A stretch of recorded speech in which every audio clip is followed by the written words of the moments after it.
পুজো আসছে বলে কথা, তাই শ্যাওড়া গাছের ডাল ছেড়ে কাঁচবনে শুয়ে একটু গড়িয়ে নিচ্ছিলাম, কিন্তু ট্রেনটা এসে পুরো নাড়িয়ে দিয়ে গেল।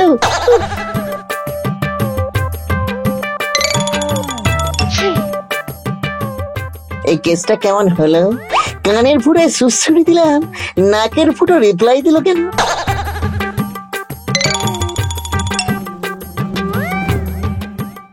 এই দেখেছো কাণ্ড, আর একটু হলেই কান থেকে নাকের সাবাইটা পুরো জ্যাম করে দিচ্ছিল গো।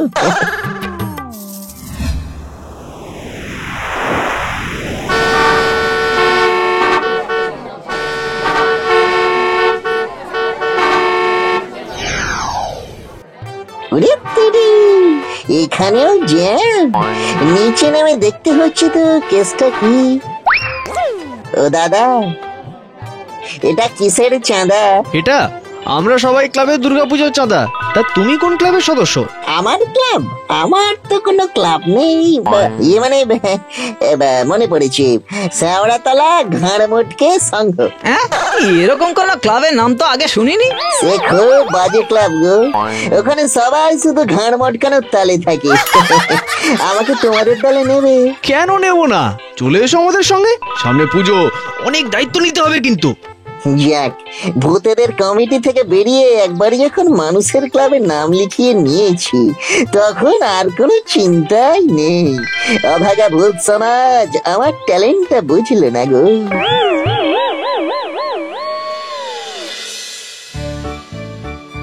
কিরে, আজ কত উঠলো? 1010 মতো হয়েছে হোতাদা। জিও, এটা কে রে? আগে তো দেখিনি। ও হলো লুল্লু হোতাদা, আমাদের ক্লাবের নতুন সদস্য হতে চায়। বাহ বাহ বাহ। আচ্ছা শোন, তোরা দুজন এবার থেকে প্যান্ডেলের দিকটা দেখবি, ঠিক আছে? আর আমার কোনো কাজ নেই গোঁতাদা। এই গোঁতা নয়, হোঁতাদা। আগে নামটা ঠিক করে উচ্চারণ কর। তুই নাকি আবার ক্লাবের সদস্য হবি। এরকম বলবেন না দাদা, শুধু একটিবার কোনো দায়িত্ব দিয়েই দেখুন না। আরে এ তো আচ্ছা মুশকিল। আচ্ছা বেশ, তুই পুজোর 5 দিন প্যান্ডেলে দাঁড়িয়ে কাঁসর বাজাবি, ঠিক আছে? যা যা যা, যে যার কাজে লেগে পড়। লিল্লু রে, কাল থেকেই কাঁসর বাজানোর প্র্যাকটিস শুরু করে দিতে হবে।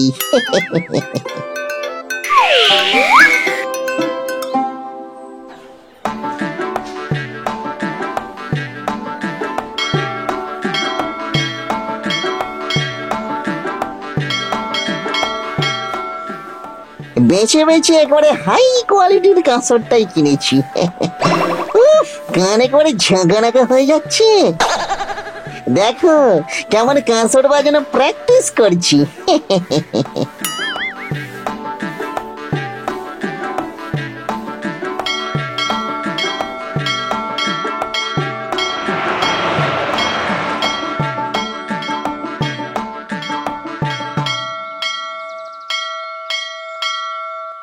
স্কুল ছুটি ঘন্টা পড়ে গেছে, স্কুল ছুটি ঘন্টা পড়ে গেছে।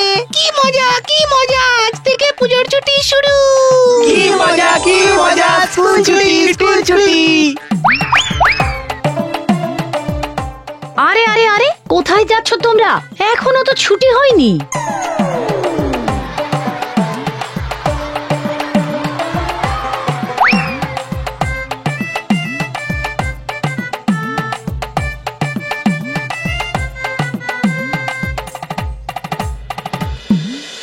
আপনার জন্য তৃতীয়ার দিন সকালেই স্কুলে পুজোর ছুটি শুরু হয়ে গেল। ওইভাবে কেউ স্কুলের সামনে দাঁড়িয়ে ঘন্টা বাজায়? আচ্ছা, আপনার কাণ্ড জ্ঞান নেই কোনো? ক্ষমা করে দিন না বর্দি, ক্লাবের পুজোয় আমি এই একটাই দায়িত্ব পেয়েছি কিনা। রাখ তোর দায়িত্ব। তোর জন্য আমাদের ক্লাবের নাক কাটা গেল। তোকে আর কাঁসর বাজাতে হবে না। হ্যাঁ, আর ক্লাব থেকে তোর নামও কাটা গেল।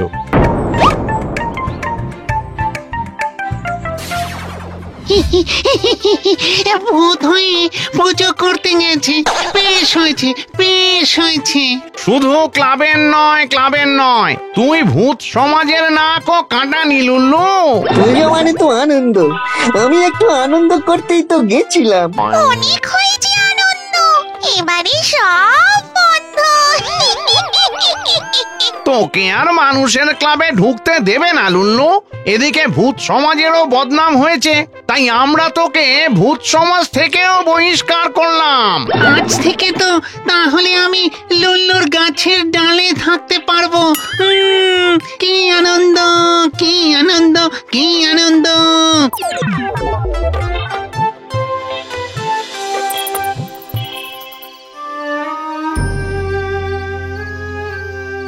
মান গেল, সম্মান গেল, আর তার সাথে রাতে থাকার জায়গাটাও গেল। ধুর, ধুর, ধুর, ধুর, ধুর। আজ রাতে আমি কোথায় থাকবো? এই, কে রে? দাদা, তোমার কি থাকার জায়গা নেই? তাহলে আমার সঙ্গে এসো। মা, ও মা, এই দাদাটা আমাদের সঙ্গে থাকবে?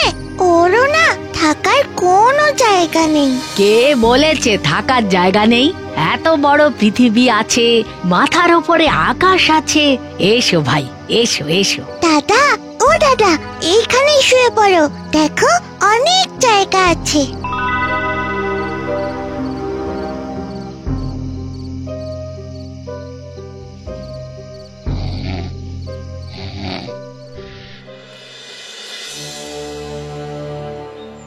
বলিস কি, তোরা ঠিক শুনেছিস তো? একদম পাক্কা খবর হো দাদা। সবুজ সংঘ চুপি চুপি 12 ফুটের দুর্গা ঠাকুর অর্ডার করেছে। হ্যাঁ, তাহলে তো এবার শ্রেষ্ঠ ঠাকুরের পুরস্কার ওরাই পাবে। তোদের হোঁতাদা থাকতে শ্রেষ্ঠ ঠাকুরের পুরস্কার অন্য ক্লাবকে কিছুতেই পেতে দেবে না। কিন্তু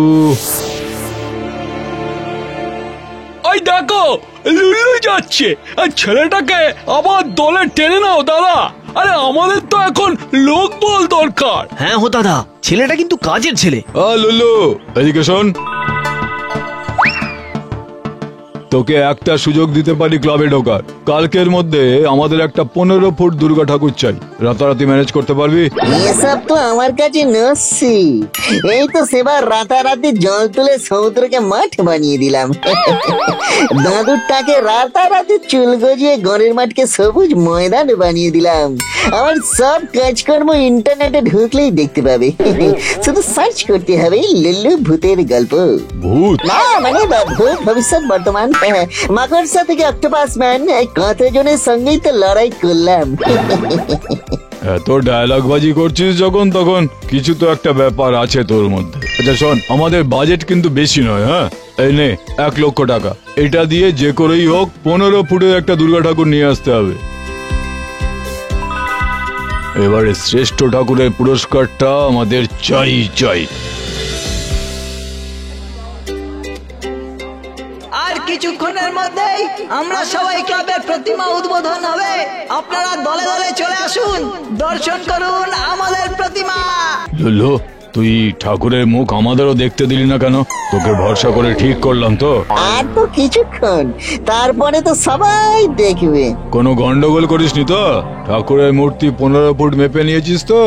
কোন শিল্পী তৈরি কিছুই তো জানি না আমরা। লুল্লু কাল রাত থেকে ঠাকুরের মূর্তি কাপড় চাপা দিয়ে রেখেছে। কত করে বললাম, আমাকেও দেখতে দিল না।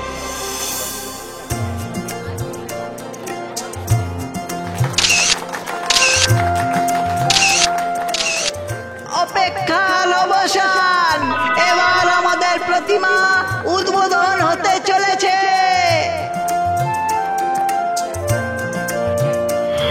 সর্বনাশ করেছে, এসব কি? এই তোদের মূর্তি, এই শ্রেষ্ঠ পুরস্কার পাবে। আমার সঙ্গে আর কি? হ্যাঁ, আরে শোনো না, কি হবে লাখ টাকা খরচ করে মায়ের বড় মূর্তি কিনে, এদিকে যে রক্ত মাংসের মার সন্তানরা কষ্টে আছে, ওদের তো পুজোর নতুন জামাও নেই। তাই তো আমি 1 লক্ষ টাকা থেকে 90,000 টাকা দিয়ে সবার জন্য নতুন জামা কাপড় কিনেছি। বাকি 10,000 টাকা দিয়ে কিনেছি এটা।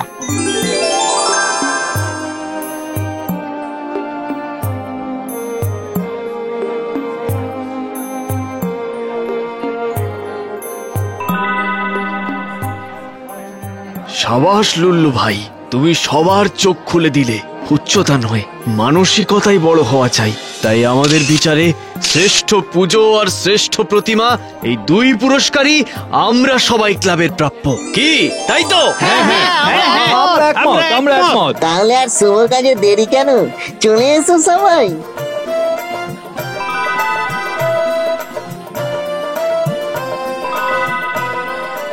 আমার পুজোর নতুন জামা হয়েছে, কি মজা! লুল্লু দাদা খুব ভালো। ধন্যবাদ লুল্লু, তোমার মতো সন্তান যেন সব মায়েরা পায়, তাহলেই তো দুনিয়া থেকে সব কষ্ট ঘুচে যাবে। সাব্বাস সাব্বাস লুল্লু, সাব্বাস, তোকে দায়িত্ব দিয়ে ভুল কিছু করিনি আমি। সাব্বাস। সাবাস লুল্লু, সাবাস।